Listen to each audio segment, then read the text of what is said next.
आदरणीय परिवारजन नमस्कार। आज मैं जिंदगी की बात में आनंद ही पुण्य क्यों है इस बारे में आपसे शेयर करूंगा। हर मनुष्य के विचार से आनंद बहुत बड़ा पुण्य है। इस दुनिया में पाप और पुण्य की कल्पना को जानते हुए, समझते हुए, पालन करते हुए ही हम बड़े हुए हैं। न केवल अपने देश में बल्कि पूरी दुनिया के प्रत्येक समाज में हर समय सभी के विचार में पाप और पुण्य की अवधारणा रही है, जो व्यक्ति के नैतिक आचरण मॉरल वैल्यू पर आधारित रही है। कहा जाता है कि पाप का परिणाम यानी फल बुरा होता है और पुण्य का अच्छा। ये दोनों ही अक्सर इंसान के सभी तरह के कर्मों से संबंधित होते हैं।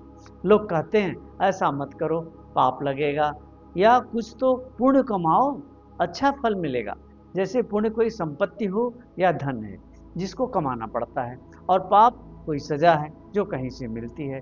पाप हो या पुण्य, ये केवल परिणाम है जो व्यक्ति के गलत भावों और अच्छे विचारों से ही पैदा हुए हैं। न पुण्य तारता है न पाप मारता है, केवल भाव ही तारक या मारक होता है। भगवान रजनीश ओशो की दृष्टि में जब भी आपका मन सुखी या दुखी होता है तो आप उसी के अनुसार आचरण करते हैं। अतः आचरण पे ध्यान मत दें, यह आचरण जहां से पैदा होता है उसको सुधारें। एक बात ध्यान रखें, पाप पुण्य से ऊपर उठने के लिए एक ही बात काम आ सकती है, वह है सजगता, अलर्टनेस। जब भी आपको दुखी होने का कोई भाव मन में आए, उसे उसी वक्त निकाल फेंकना है। दुख मन का अस्थायी भाव नहीं है, वह तो काले बादलों की तरह आता है और फिर हवा में उड़ जाता है। यदि उसे आप न पकड़ें तो आप दुखी होने से बच जाएंगे और फिर दूसरों को भी दुख देने से बच जाएंगे। आनंद का भाव परम पुण्य है। जब आप आनंदित होते हैं तब आप पुण्यात्मा, साधु आत्मा हो जाते हैं। तो उस समय आप जो कुछ भी करते हैं उससे आनंद का ही प्रभाव बहता है। जब तक आपके काम से आनंद न आने लगे तब तक समझें कि आपको आनंद की प्राप्ति नहीं है। भारत के महान छायावादी लेखक विचारक श्री भगवती चरण वर्मा ने अपनी पुस्तक चित्रलेखा में कहा है कि इस दुनिया में कुछ भी पाप नहीं है, यह केवल मनुष्य के सोच की विषमता का ही दूसरा नाम है। इस संसार में प्रत्येक व्यक्ति एक विशेष प्रकार की मनोप्रवृत्ति लेकर इस संसार के रंगमंच पर एक नाटक अभिनय करता है। वह अपनी अंतः प्रवृत्ति से प्रभावित होकर वही पाठ दोहराता है जिसको लोग कहते हैं कि वह एक्टिंग कर रहा है।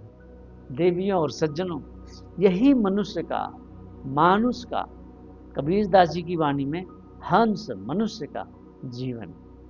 इस दुनिया में जो भी मनुष्य कुछ करता है वह उसके स्वभाव प्रकृति के अनुरूप होता है, और स्वभाव नेचुरल है, प्राकृतिक है। मनुष्य अपना स्वामी नहीं है, अपना मालिक भी नहीं है, वह परिस्थितियों का दास है। मनुष्य तो विवश है, बेबस है, लाचार है। वह परिस्थितियों के सामने असहाय है।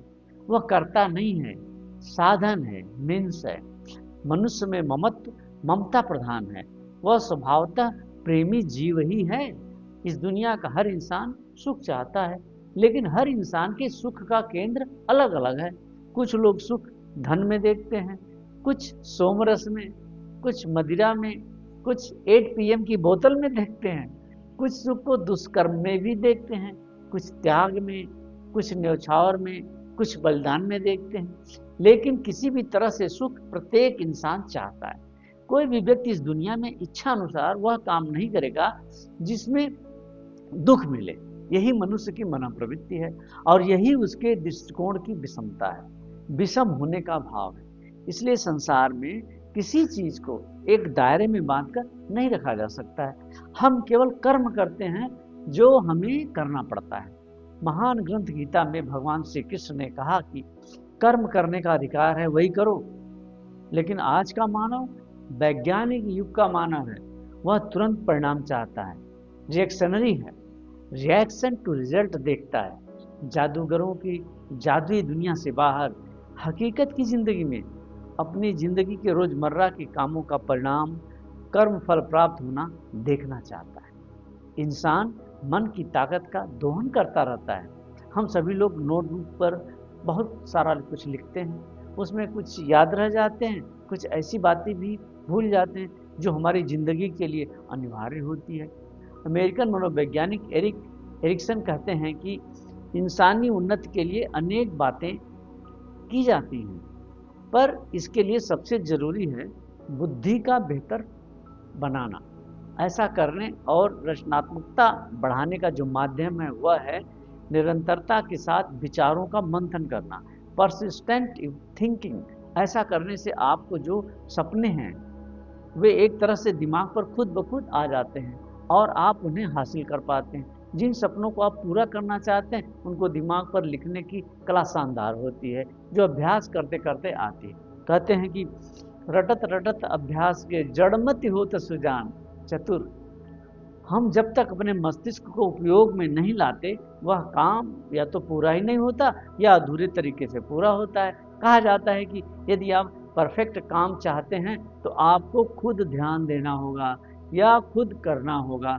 वैसे तो आप अपने मस्तिष्क को भी काम में लगा सकते हैं, तभी वो इस लायक हो। मस्तिष्क को लायक बनाने के लिए मेंटल एक्सरसाइज करनी पड़ती है।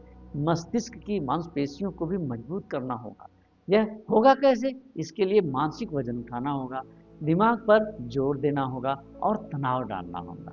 यह केवल और केवल अभ्यास से, प्रैक्टिस से ही संभव है। शतरंज के महान खिलाड़ी रहे बॉबी फिशर कहते हैं, मैंने अपनी जिंदगी के लिए भी यह सीखा है कि प्रतिकूल परिस्थितियों के आने पर मेरे तरफ से प्रतिक्रिया, फिर परिस्थितियों की प्रतिक्रिया और फिर मेरी, यह सब मेरे जहन में हमेशा होना चाहिए। यह तभी संभव है जब आपको अपनी मानसिक शक्तियों का उपयोग करना या दोहन करना आता हो। यह तभी हो पाएगा जब आपके अनकॉन्शियस माइंड में कई ऐसे तरीके, ऐसे उपाय जो पहले से मौजूद हों, आपके दिमाग में पहले से ही ये बातें भरी हों, इनक्रिप्टेड हों। आजकल इंसानों में डिमेंशिया की बीमारी, भूलने की बीमारी, याददाश्त खोने का प्रकोप तेजी से हो रहा है। वजह यही है कि मस्तिष्क को इतना आराम दे दिया कि उसकी इफिशियंसी, उसकी क्षमता खत्म हो गई। जैसे फ्री में खाने को मिले तो आप काम करना बंद कर देंगे, साथ ही साथ सोचना भी बंद कर देंगे। कहावत है, मुफ्त का चंदन घिस मेरे नंदन। यह प्रवृत्ति ही स्लो पॉइजन है। प्रियजनों, देवियों और सज्जनों, यह मीठा जहर है जो इंसान को बावला बनाते हुए बदहाल जिंदगी की तरफ ले जाता है। ऐसा जो भी करता है वह अपनी जिंदगी तो तबाह करता ही है, साथ ही साथ आने वाली नस्लों को भी अकमर्य बनाने की तरफ प्रेरित करता है। इसके बारे में सोचना होगा, लेकिन सोचेगा कौन? हम और आप।